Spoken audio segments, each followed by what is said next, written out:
75%. Saya yakin Bapak Ibu yang jualan hari ini dan yang mau berdagang juga memikirkan itu dan terasa itu dampak ekonominya. Nah, ini yang harus kita perjuangkan bersama-sama, bahwa kenapa harus diturunkan harganya kalau ada digital, kalau masuk dalam sebuah konteks digital. Slide selanjutnya. Nah, saat ini ada 13,7 juta pelaku UMKM yang sudah onboarding atau di ekosistem digital. Artinya mereka sudah ikhlas dari 64 juta tadi, mereka hijrah, mereka pindah kepada digital.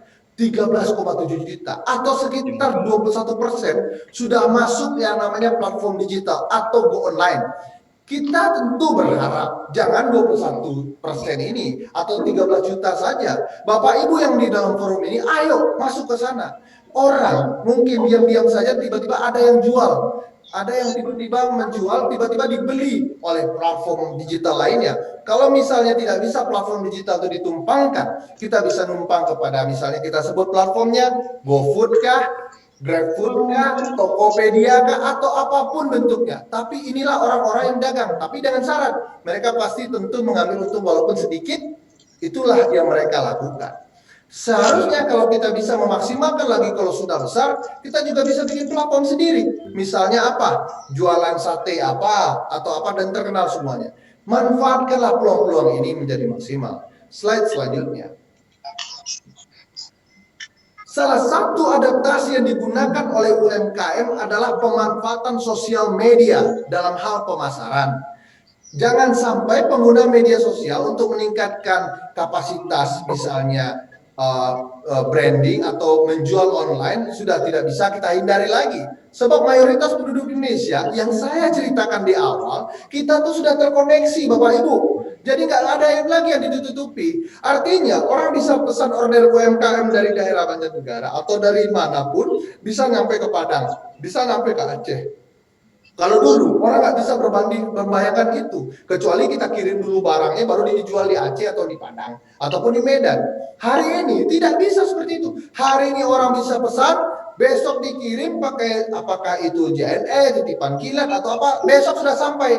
Nah, bayangkan segitu dahsyatnya digital untuk menyambungkan kita Bapak Ibu. Nah, inilah yang harus kita manfaatkan, jangan sia-siakan. Slide selanjutnya. Ada beberapa sarana berjualan yang dilakukan oleh UMKM melalui internet untuk memanfaatkan digital ini. Melalui apa? Saya bilang, nggak usah jauh-jauh lah. WhatsApp group aja kita bisa jualan. Kita punya WhatsApp group RT ini atau apalah kelompok majelis taklim ini. Dengan begitu aja kita bisa saling beli. Kalau bahasa saya di Kadin itu gebrak namanya gerakan beli dari kawan. Jadi kita beli sesuatu itu dari teman kita. Ada manfaatnya. Teman kita tertolong, jualan kita pun juga terbantu dan orang juga mendapatkan hal-hal yang originalitas langsung dari kita.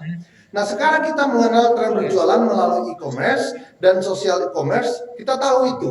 Istilah e-commerce ini adalah orang berjualan di internet Bapak Ibu. Nah, inilah yang harus kita lakukan bersama-sama.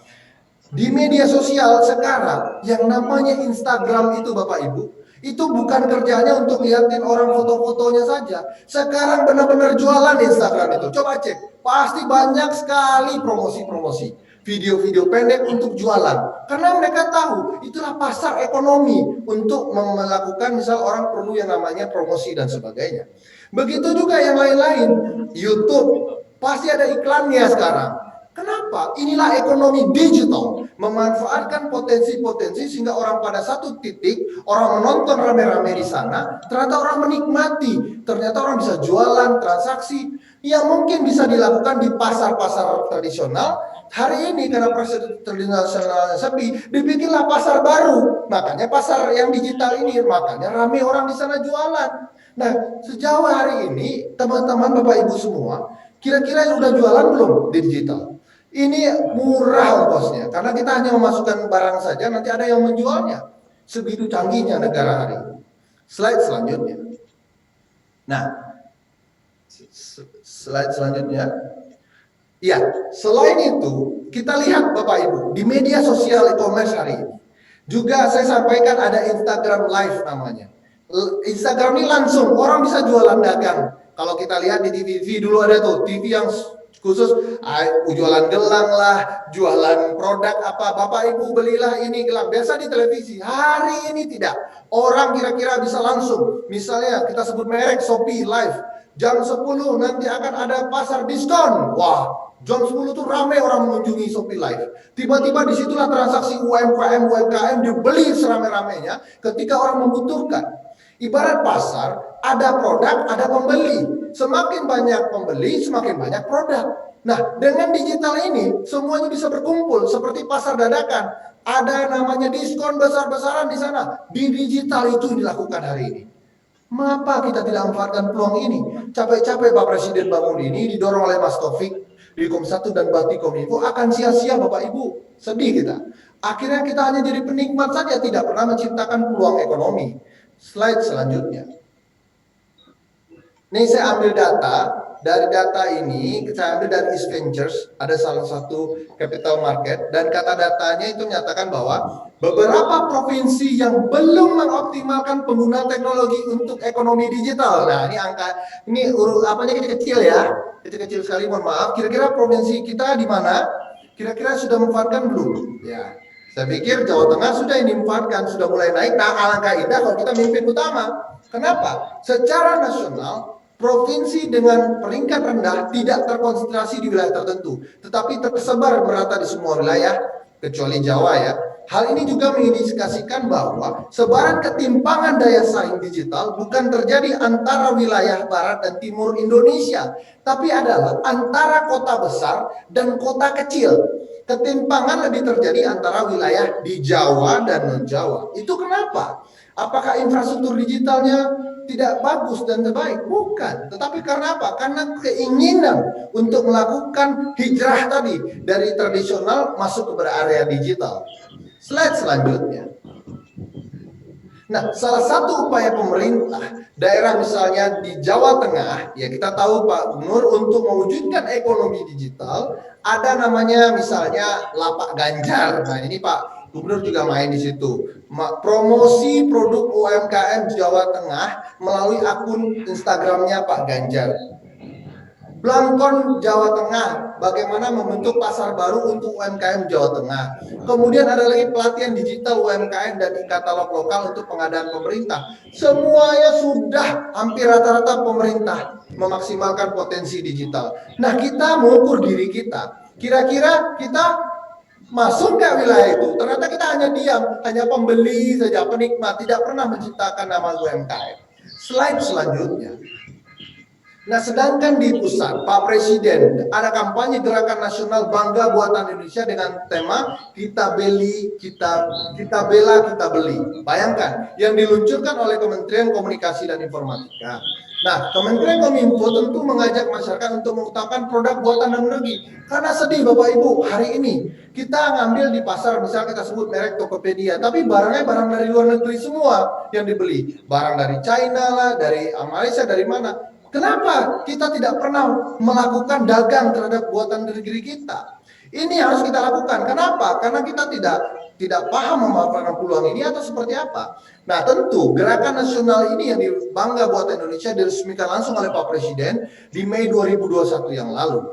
Ini tentu bertujuan mendorong masyarakat untuk membeli produk-produk UMKM dan tentu mikro lokal, usaha menengah dan sebagainya untuk memaksimalkannya. Jadi jangan sampai kita ini menjadi orang yang suka jajan, tapi jajannya itu belanjanya barang-barang luar gitu.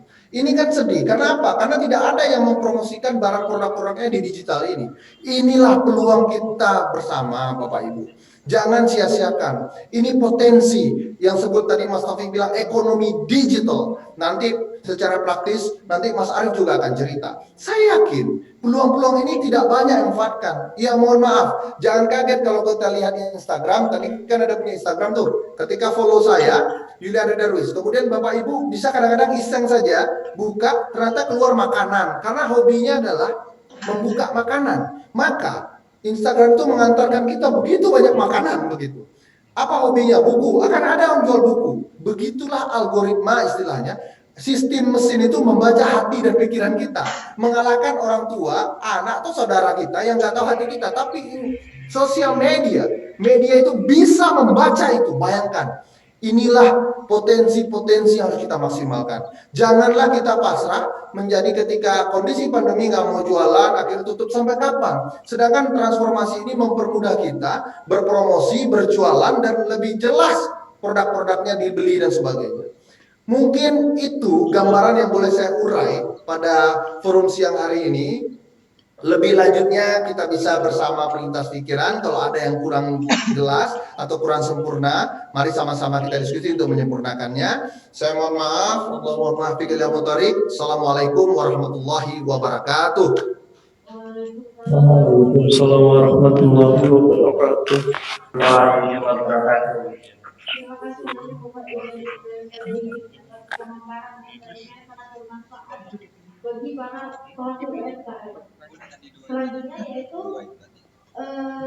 pemateri ketiga kita, beliau merupakan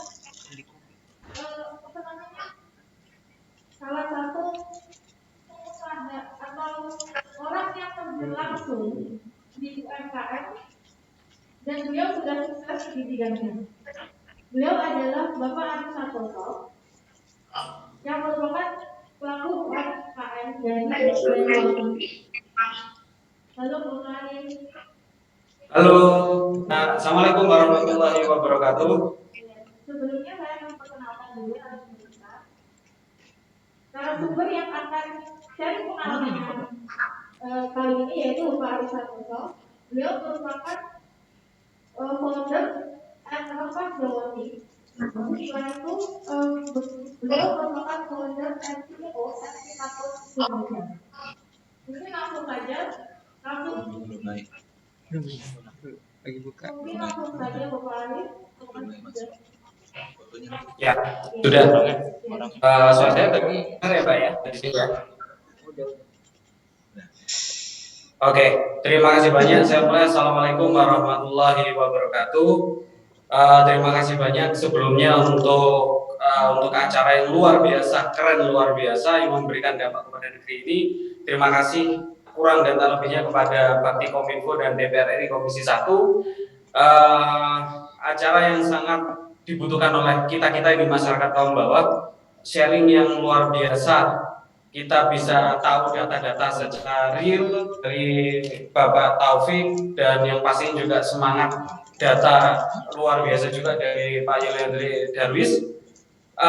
Beberapa hal yang bisa saya sampaikan untuk dari pemateri kita sebelumnya kepada Pak Taufik, luar biasa sudah memberikan informasi-informasi terkait masalah data UMKM agar naik kelas itu gimana sih, kan gitu ya.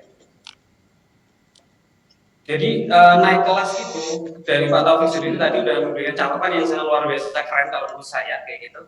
Yang pertama adalah kita semua harus melek data. Nah ini kuncinya nih. Pak Taufik sudah tahu sangat grassroots banget gimana sih caranya kita melek data kayak gitu. Kemudian adalah UMKM, tantangannya adalah UMKM ketika harus melek data, dia harus, kata Pak Taufik, harus gimana caranya bisa mengolah data itu menjadi data internet marketer dan lain sebagainya. Ini nanti data luar biasa ini ada sedikit pertanyaan-pertanyaan Pak Taufik yang nanti akan saya ceritakan pengalaman saya ketika survival di kondisi pandemi yang seperti ini, kayak gitu. Kemudian gimana sih tadi Pak Taufik untuk bercerita gimana kenapa barang kita kok bisa kalah ekonomis, kalah murah dengan barang-barang luar negeri, di mana sekarang sangat luar biasa dibanjiri, yang kata Pak Darwis sendiri adalah dibanjiri di platform online shop terbesar di Indonesia, rata-rata adalah barang-barangnya dari luar negeri, di mana itu malah masyarakat kita menjadi resellernya yang malah membumingkan di negeri kita sendiri seperti itu. Nanti mungkin saya akan memberikan kilas pandang pengalaman saya saja terkait masalah hal itu. Yang pastinya sebelum itu saya ingin lebih mengenalkan kepada Bapak Ibu sekalian cerita saya saja survival di pandemi. Mungkin ini sesuatu hal yang menarik ingin saya ceritakan. Gimana caranya kita survival di pandemi malah bisnis kita growth kayak gitu. Sebenarnya adalah saya selaku di founder juga di PT Pita Pos Indonesia. Maksudnya apa sih PT Pita Pos Indonesia ini? PT Pita Pos Indonesia ini kita bergerak di bidang kasir online Bapak Ibu sekalian. kasir online, di mana kita di kasir online ini kita membuat sebuah teknologi financial teknologi ini kita gunakan untuk teman-teman yang bergerak di bidang UMKM agar bisa menggunakan teknologi ini untuk mengelola keuangannya dengan baik dan benar dan bisa dipantau dari manapun dan kapanpun. Untuk admin minta tolong saya untuk ini untuk saya share screen ya, untuk di webnya aja langsung biar lebih enak dan jelas.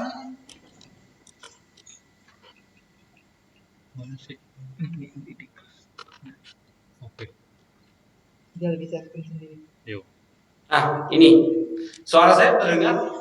Untuk Bapak Ibu sekalian, mungkin Mbak Moderator bisa kasih konfirmasi ke saya. Ya, kedengaran Pak. Oh, kedengaran. Ya. Ini salah satu produk kami di PT Pita Pos Indonesia yang di mana kami menghadirkan ini solusi kasir online yang mudah dan efisien untuk kawan-kawan sesuai dengan arahan Pak Taufik tadi, melek data. Gimana cara melek datanya? Disinilah caranya. Caranya adalah menggunakan dengan sistem POS atau kasir online ini. Teman-teman katakanlah punya bisnis kuliner. Kita tarik lebih ke depan aja dulu deh. Restonya ini sekarang menggunakan juga selain offline juga online juga. Nah, untuk merecord penjualannya menggunakan aplikasi inilah solusinya. Nanti dengan kasir ini dia akan merecord penjualannya per detik. Jadi kita selaku pelaku UMKM dari rumah nggak usah kita ngecek di lapangan, kita dari handphonenya kita, laptopnya kita, komputer kita bisa mengakses per detik laporan-laporan penjualan dari unit-unit usaha kita yang sedang kita jalankan sampai detil dan rinci tanpa harus kita mencatat secara manual kayak gitu. Dan Bapak Ibu sekalian, Pak Taufik, Pak Darwis dan kawan-kawan semuanya, yang ingin saya ceritakan adalah seperti ini.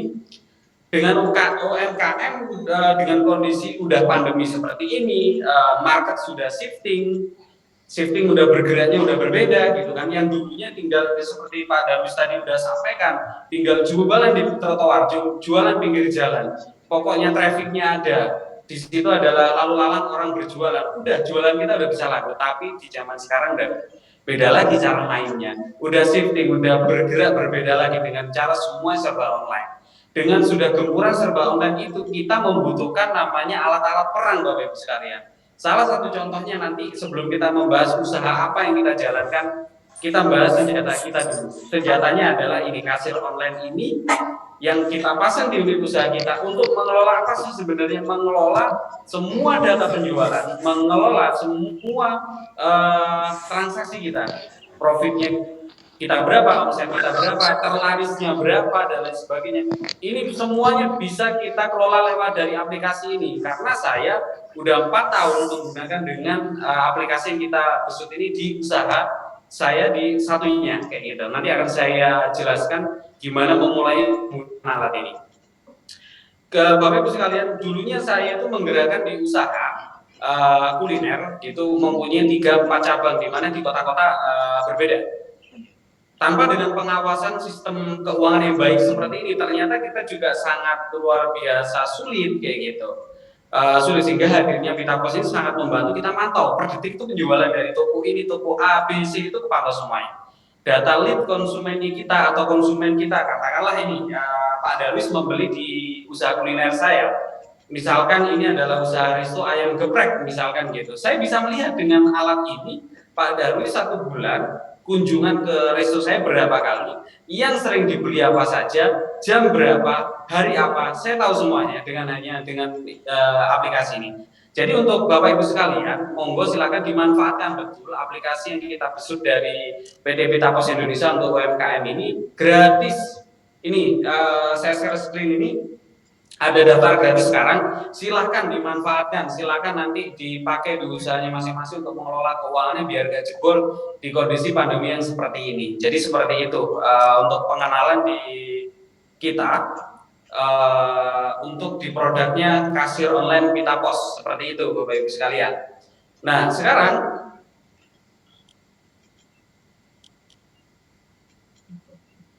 oke, Bapak Ibu sekalian, saya saatnya untuk bercerita lebih dulu. Tadi senjatanya udah saya ceritakan nih, Sekarang saya pengen cerita, kondisi pandemi, saya membuka usaha baru, malah tumbuh luar biasa banget. Bisa dikatakan tumbuhnya bisa 800%, bilangnya seperti itu Bapak Ibu sekalian.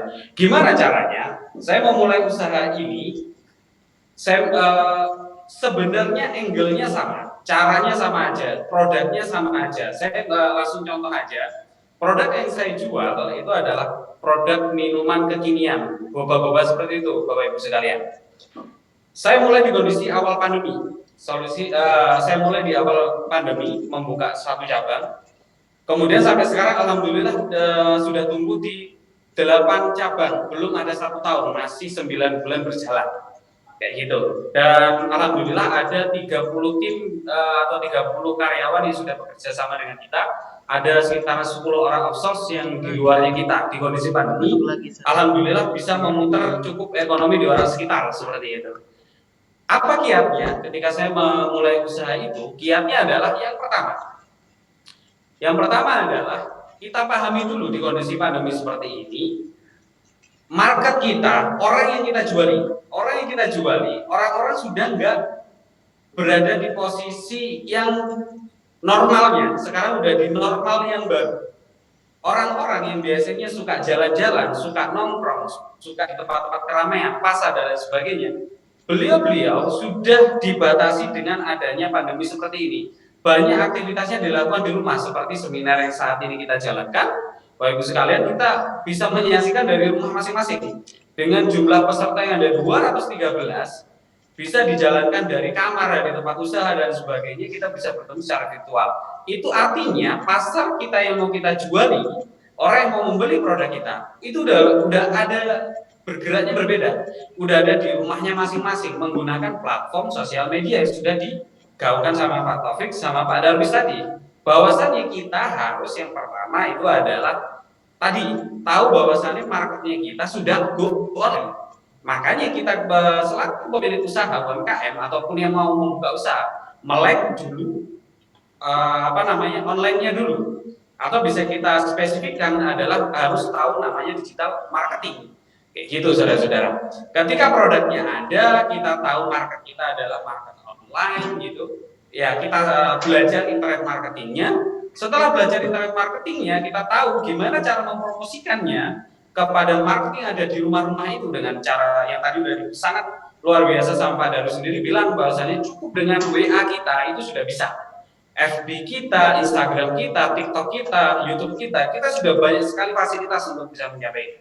Tapi kembali kepada usaha yang saya rintis tadi, tetap kondisinya adalah membuka cabangnya secara offline, tapi angle jualannya ditambahi dengan online, Bapak Ibu sekalian, sehingga dari situ tumbuh growth yang luar biasa tinggi banget, apalagi didukung dengan pengelolaan keuangan menggunakan kasir online Pita Pos, sehingga kita bisa mengatur keuangan dan traffic jualan, data grabbing the data yang sesuai arahan dari Pak Taufik tadi, gimana melek data yang terkini itu gimana sih, yang beli di kita itu siapa sih, cowok, cewek, umurnya berapa, itu kita tahu, butuh dengan fasilitas perang sudah gratis menggunakan dengan aplikasi kasir online Pita Pos. Monggo teman-teman bisa dimanfaatkan loh. Setelah alat perangnya ada, usahanya ada, belajar internet marketingnya ada, teman-teman tinggal menjalankan usaha itu di kondisi pandemi ini bisa growth-nya luar biasa. Nah, saya pengen langsung aja biar gimana sih growth-nya ya? Gimana sih menggunakan aplikasi kasir online? Nah, ini pengen saya share screen lagi kepada Bapak Ibu sekalian. Gimana sih saya mantau usaha saya kayak gitu dengan datanya? Kayak gimana sih yang bisa kita lihat kayak gitu? Oke, izin untuk share screen kepada Bapak Ibu sekalian.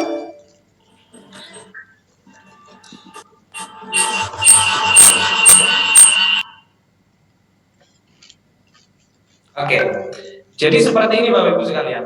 Ketika kita membuka kasir online Pita Pos, kita bisa melihat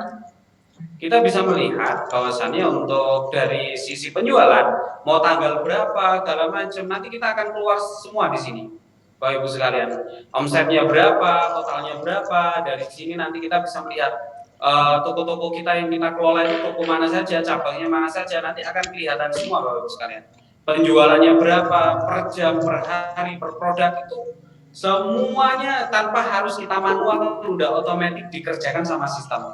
Memantau stoknya kita dan sebagainya. Ini di usaha kuliner yang saya jalankan, dan kemudian yang pengen saya sharingkan secara teknis kepada Bapak Ibu sekalian, itu selain di offline, saya hajar dengan yang namanya platform pesan online dengan menggunakan jadi gini, kalau kita mau memasarkan produk kita kuliner ataupun jasa ataupun produk-produk komoditi, kebanyakan kan kita bekerja sama nih dengan platform marketplace ataupun dengan yang tadi disebutkan Pak Darwis, gimana memanfaatkan bekerja sama dengan korporasi besar yang di Pak Taufik bilang gimana sih cara berkolaborasi dengan korporasi besar biar kita malah nggak dicaplok kayak gitu kan. Sangat nyambung luar biasa dengan data juga, melek data. Ini salah satu terobosan kita jualan minuman kekinian menggunakan platform sendiri. Jadi seperti kayak GoFood sendiri, kita bikin kayak GoFoodnya sendiri tapi milik kita sendiri. Sehingga kita bisa ngatur Bapak Ibu sekalian, ongkirnya bisa dilihat itu tadi di promonya kita, ongkirnya hanya Rp2.000. Yang dimana ketika kita bekerja sama dengan korporasi besar yang platformnya sudah ada, ongkirnya luar biasa mahal dan kita tidak mampu untuk berjualan itu di daerah-daerah kecil seperti kita, apalagi di Banyuwangi kayak gitu. Beda dengan kota besar Surabaya, di Jakarta, ataupun kota-kota besar yang lainnya, ketika ongkos kirim 10.000, 15.000, tingkatan ekonomi itu masih bisa. Tapi kan kita harus melihat segmen pasar kita yang sedang kita bidik kayak gitu. Makanya adalah salah satu terobosan kita adalah di usaha kita kuliner ini, membuat platform sendiri, mengatur ongkirnya seekonomis mungkin kayak gitu, sehingga biar kita jualan kita tetap kenceng gitu Bapak Ibu sekalian. Yang saya sampaikan tadi, kita harus melek bahwasannya customer kita udah bergeser nih, mereka udah maunya dilayani di rumah. Dengan kondisi pandemi mengurangi aktivitas mobilitas di luar rumah kayak gitu, sehingga kita harus menjemput bola, kita nggak boleh pasif. Sehingga kita butuh nih melek yang namanya digital marketing, data customernya kita. Jadi membutuhkan namanya pita pos, membutuhkan website jualan seperti ini. Mungkin ini bisa menjadi inspirasi teman-teman yang awalnya belum ada pengelolaan keuangan bisa menggunakan kasir pita pos, yang jualannya masih bingung. Wah, bingung nih saya jualan, tadi saya bacain pertanyaan-pertanyaan tadi tuh. Saya jualan strawberry komoditi, tapi saya bingung pasarnya ini gimana. Ini solusinya bisa Bapak Ibu sekalian bisa menggunakan website, jualan sendiri, atur sendiri, nanti bisa dikelola sendiri kayak gitu. Tapi ya syaratnya harus mau belajar begitu. Jadi untuk di kondisi seperti ini ya harus mengeluarkan energinya, harus melek secara digital kayak gitu. Ini salah satu strategi kita, di mana kita bisa di kuliner kita ini tumbuh 800%, di mana luar biasa kursinya kita, di mana ketika banyak data disajikan bahwasannya memang tidak dirapikan. Memang ya kawan-kawan kita di lapangan kalau tidak mulai digital usahanya memang sulit di kondisi pandemi seperti ini. Tapi saya memberikan ini, coba untuk memberikan contoh-contoh gitu loh, sehingga ada new hope gitu loh, ada harapan baru bagi kawan-kawan bisa menemukan aha moment gitu loh, aha moment di mana oke, saya mau jualan ini kayak gitu. Ini salah satu strategi kami. Yang pertama menggunakan kasir online, saya ulangi. Yang kedua adalah dengan strategi jualan online menggunakan website sendiri, sehingga datanya bisa kita kelola sendiri, customernya kita bisa kita kelola sendiri. Jadi kita tidak numpang di rumah orang lain, bisa kita numpang dengan marketplace segala macam, tapi kalau bisa ujung-ujungnya adalah diarahin ke rumah jualannya kita sendiri, sehingga bisa bendera merah putih kita sendiri kayak gitu. Ini